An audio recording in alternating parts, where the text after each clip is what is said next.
வணக்கம் நேர்களே, உங்கள் அனைவரையும் மீண்டும் மற்றொரு நிகழ்ச்சியில் சந்திப்பதில் மிக மகிழ்ச்சி அடைகின்றோம். இன்றைய நிகழ்ச்சியில் நாங்கள் மிக முக்கியமாக இனியரும் காலங்களில் வீடுகளை வாங்குகின்ற பொழுது எவ்வாறு மோர்கேஜை பெறலாம் என்ற கேள்வி பலருக்கும் இருக்கும்.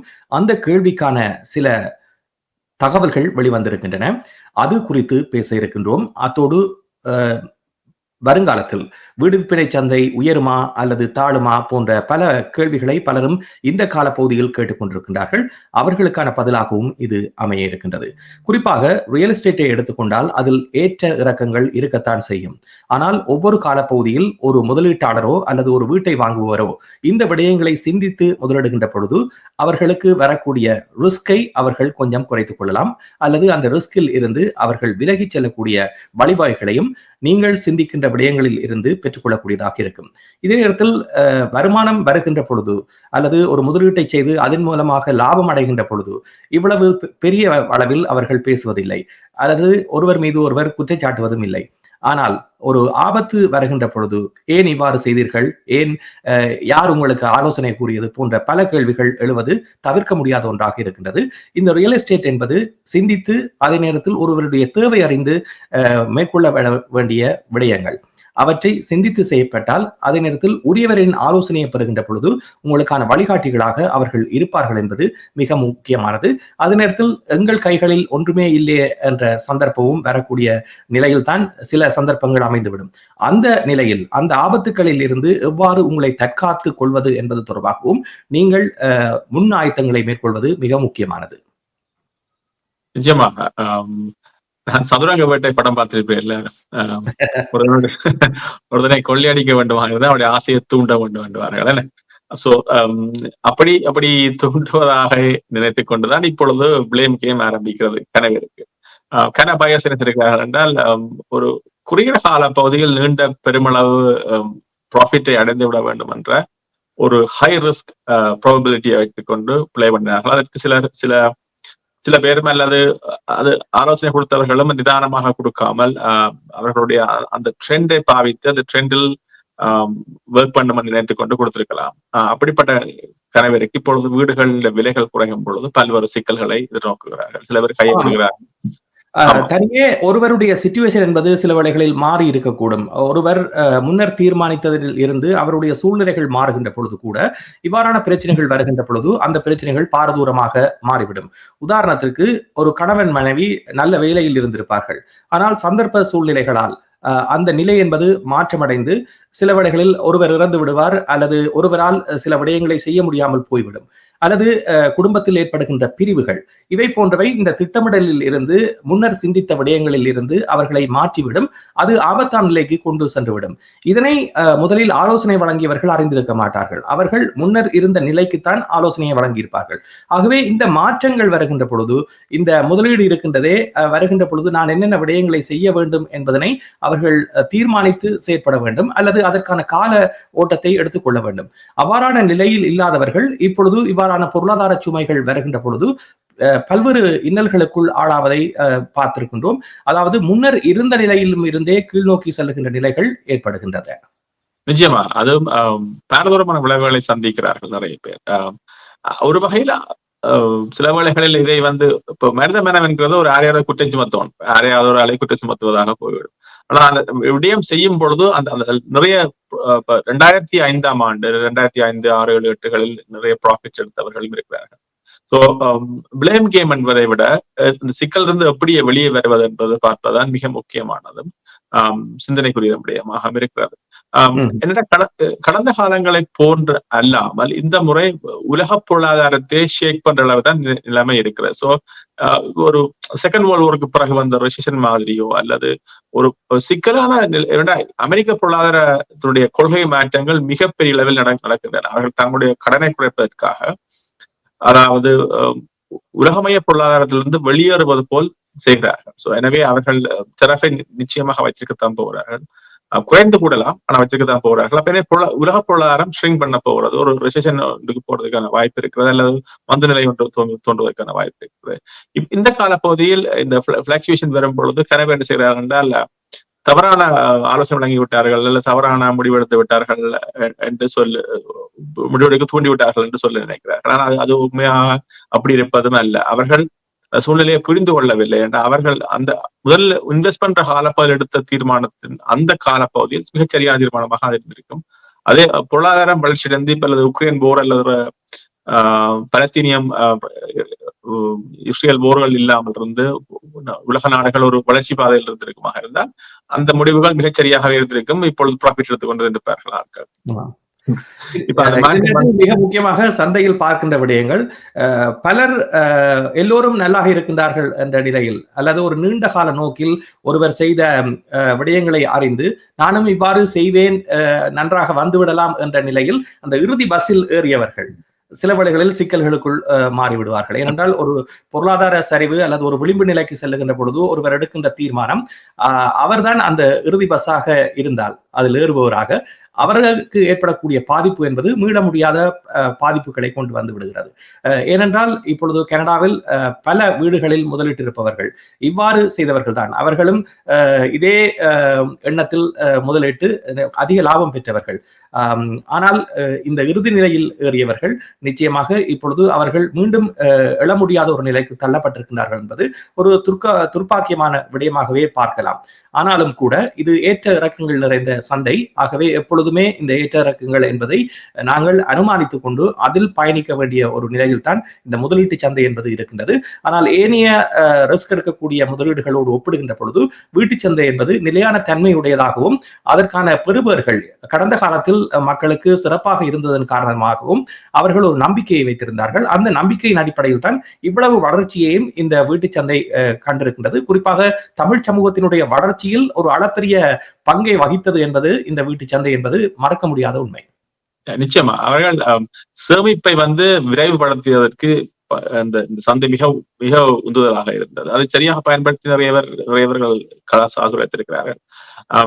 என்னென்றால் இருக்கிற பிரச்சனை எங்கே வரப்போகிறது என்றால் இந்த டெரப் எவ்வளவு காலம் நீடிக்கும், ட்ரம்புடைய ஆட்சி காலங்கள் வரையும் இழுக்க போகிறதா அல்லது அமெரிக்காவின் முழு பொருளாதார கொள்கை வெற்றி அடையமாக இருந்தால் நீண்ட காலத்துக்கு எவ்வளவு சிக்கலை கொண்டு வரப்போகுது என்பதை வைத்துத்தான் இனிவரும் காலங்களில் இந்த நகரப் போகிறது. ஆனா அதற்காக சொல்லுங்க அதற்காக வீடுகள் அரைவாசி விலைக்கு போகும் என்றதை நான் நம்பவில்லை. ஆனால் ஓரளவில் என்றால் இன்ஃபிளேஷன் வருகிற பொழுது இந்த பொருட்களுடைய விலைகள் அதிகரிக்கும் பொழுது பில்டர்ஸுக்கு கட்டுமானதுக்கான காசும் அதிகரிக்கும். சோ எனவே அது எப்படி முடிய போகுதுன்னு தெரியவில்லை. ஆனால் கொஞ்சம் தேக்க நிலையை சேல்ஸ் ட்ராப் பண்ற நிலைகளை நாங்கள் பார்க்கக்கூடியதாக இருக்கும். இந்த நிலையில் தான் நாங்கள் இன்று பேசுகின்ற முக்கியமான விடயம் பற்றியும் கூற வேண்டும். இவ்வாறு ஒரு சந்தை தளம்பல் நிலையில் இருக்கின்ற பொழுது புதிதாக வீடு வாங்குபவர்களுக்கு மோட்கேஜ் எடுப்பது எப்படியான சிக்கலை கொண்டு வரப்போகின்றது என்பதற்கான ஒரு அபாய ஒலி அல்லது ஒரு எச்சரிக்கையாக இப்பொழுது வங்கிகள் சில அறிவிப்புகளை வெளியிட்டு வருகின்றன. அதே நேரத்தில் அவர்களுடைய கட்டுப்பாடுகள் இறுக்கமாக்கப்பட்டு வருவதையும் பார்க்கின்றோம். ஒரு சந்தை என்பது ஒரு நிலையான தன்மையில் கூடுதலான லாபம் ஈட்டும் சந்தையாகவும் பலருக்கு தொழில் வாய்ப்புகளை வழங்கக்கூடிய சந்தையாகவும் இருக்கின்ற பொழுது வங்கிகளும் சில விடயங்களை கண்டும் காணாமல் இருப்பது தெரிந்த விடயம். அப்படியானால் தான் அவர்களுக்கும் அது ஒரு வியாபார நோக்கில் பார்க்கின்ற பொழுது கூடுதலான வர்த்தகத்தை வங்கிகளுக்கு கொண்டு வரக்கூடியதாக இருக்கும். இப்பொழுது ஒரு சந்தை என்பது தளம்பு நிலையில் இருக்கின்ற பொழுது அல்லது ஒரு அபாய நிலையில் இருக்கின்ற பொழுது ஒருவருக்கு ஒரு தகுதி இல்லாதவர்களுக்கு மோட்கேஜை கொடுக்கின்ற பொழுது அதனால் ஏற்படக்கூடிய விளைவுகள் கூடுதலான சந்தையில் வீடுகள் விற்பனைக்கு வருகின்ற பொழுது அவை விற்க முடியாமல் சந்தை பெறுமதியிலும் பார்க்க குறைந்த விலைக்கு செல்லுகின்ற பொழுது அல்லது பவர் ஆஃப் சேலாக விற்பனை ஆகின்ற பொழுது வங்கிகளுக்கு ஏற்படக்கூடிய நட்டம் என்பது பாரிய அளவில் இருக்க போகிறது. அதை முன்னெச்சரிக்கை நடவடிக்கையாக மேற்கொண்டு சில வங்கிகள் சில முன் முடிவுகளை எடுத்திருக்கின்றன. அந்த வகையில் சில கட்டுப்பாடுகள் அறிவிக்கப்பட்டிருக்கின்றன. அதில் முதலாவதாக பீமோ வங்கியானது இப்பொழுது அறிவிப்புகளை வெளியிட்டிருக்கின்றது. கூடுதலாக இந்த செல்ஃப் எம்ப்ளாய்டு என்று சொல்லப்படுபவர்கள் சுயமாக வேலை செய்பவர்கள் அல்லது தாங்கள் நிறுவனத்தை வைத்துக் கொண்டு அதன் மூலமாக லாபம் ஈட்டவர்களுக்கு இப்பொழுது ஒரு கூடுதலான கட்டுப்பாடுகளை பிஎம்ஓ அறிவித்திருக்கின்றது. குறிப்பாக முன்னர் மோர்கேஜ் பெறுவதானால் ஒருவர் கோஆபரேஷன் வைத்திருந்தால் அதனூடாக அவர் சம்பாதிக்கக்கூடிய வருமானங்களை கணக்கியல் சார்ந்து பலரோடு ஆலோசித்து சிலர் அதனூடாக மோர்கேஜை செய்பவர்கள் இருக்கின்றார்கள். இப்பொழுது சில தொழில்துறைகளை தெரிவு செய்து பிஎம்ஓ ஆனது சில கட்டுப்பாடுகளை கொண்டு வந்திருக்கின்றது. அதே நேரத்தில் ஒரு நிரந்தர தொழிலில் இருப்பவர்கள் கூட அபாய எச்சரிக்கையாக இந்த டாரிஃப் வருவதனால் ஏற்படக்கூடிய தொழில் அபாயங்கள் காரணமாக சில தொழில்துறை பாதிக்கக்கூடும், வேலை இழப்புகளை சந்திக்கக்கூடும் என்ற அனுமானத்தில் இப்பொழுது அந்த கட்டுப்பாடுகளை கொண்டு வந்திருக்கின்றது. நிச்சயமாக. அதாவது நான் நினைக்கிறேன், நான் சரியாக நினைக்கிறேன். அதாவது முந்தி ஒரு உங்களுடைய ஏர்னிங்ல 44% மோர்ட்கேஜ் பேமெண்டாக இருக்க வேண்டும் என்று நினைத்த பேங்க் இப்ப 42% ஸ்டீல் இண்டஸ்ட்ரிக்கும் அலுமினியம் இண்டஸ்ட்ரிக்கும் ஆரம்பித்திருக்கிறது. அவ்வாறு நீங்கள் சொன்னது போல செல்ஃப் எம்ப்ளாய்மெண்ட்டுக்கும் ரெஸ்ட்ரிக்ஷனை கொண்டு வருகிறார்கள். இது ஒரு முதல் ஆரம்ப புள்ளி. ஏர் மணி கட்டுறது என்ற மாதிரி பிஎம்ஓ மணி கட்ட ஆரம்பித்திருக்கிறது. இது மற்ற இண்டஸ்ட்ரிகளுக்கும் போறதுக்கான வாய்ப்புகள் இருக்கின்றன. சோ நீண்ட காலங்களில் இது வந்து ஒரு மோர்ட்கேஜ் இன்ட்ரெஸ்ட் லோவாக இருக்கும்.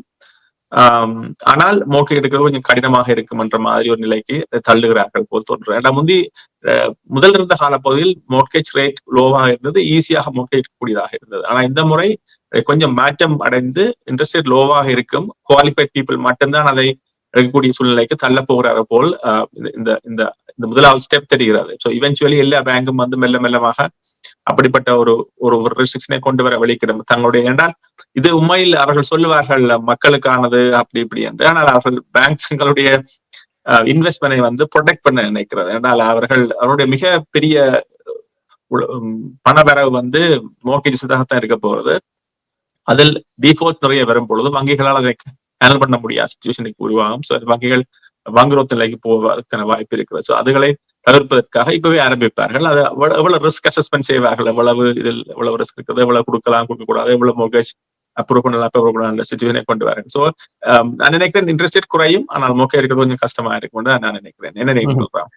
நிச்சயமாக. இதே நேரத்தில் இப்பொழுது ஏஐ தொழில்நுட்பம் என்பது பல தளங்களிலும் வருகிறது. ஏனென்றால் முன்னர் ஒரு மோர்ட்கேஜை எடுப்பவர் தொடர்பாக பரிசோதனைகளை மேற்கொள்கின்ற பொழுது அதற்கான ஆளணி பற்றாக்குறை இருப்பதை நாங்கள் அறிந்திருக்கின்றோம். வங்கி ஊழியர் எவ்வளவு நேரம் ஒரு ஃபைலில் தன்னுடைய நேரத்தை செலவழிப்பார் அல்லது பேக் ஆபீஸில் இருப்பவர்கள் எவ்வாறு செலவழிப்பார்கள் என்ற கேள்விகள் பலரிடம் இருந்தது.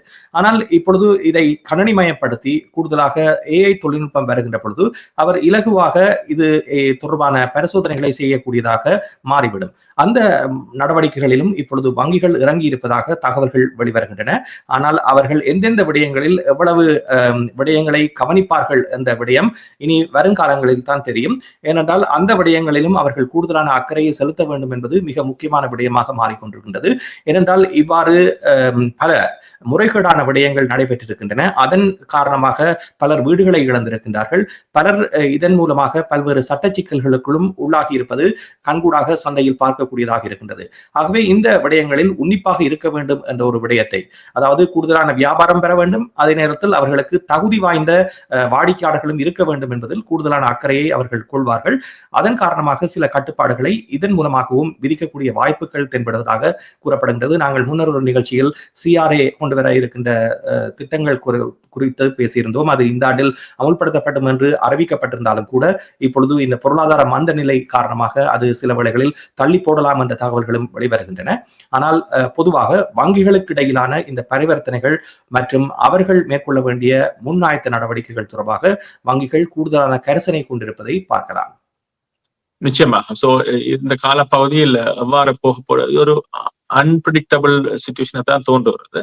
சோ எனவே ஒரு மார்க்கெட் ஒரு வித்தியாசமான ட்ரெண்டில் போய் கொண்டிருக்கிறது. நிறைய நீங்கள் டொரண்டோ ரியல் எஸ்டேட் போர்ட் சொல்லி இருக்கிறது நினைக்கிறேன் 23-26% லிஸ்டிங் வந்து லிஸ்டிங்காக இருக்கிறது, சேல் நடக்கவில்லை என்று.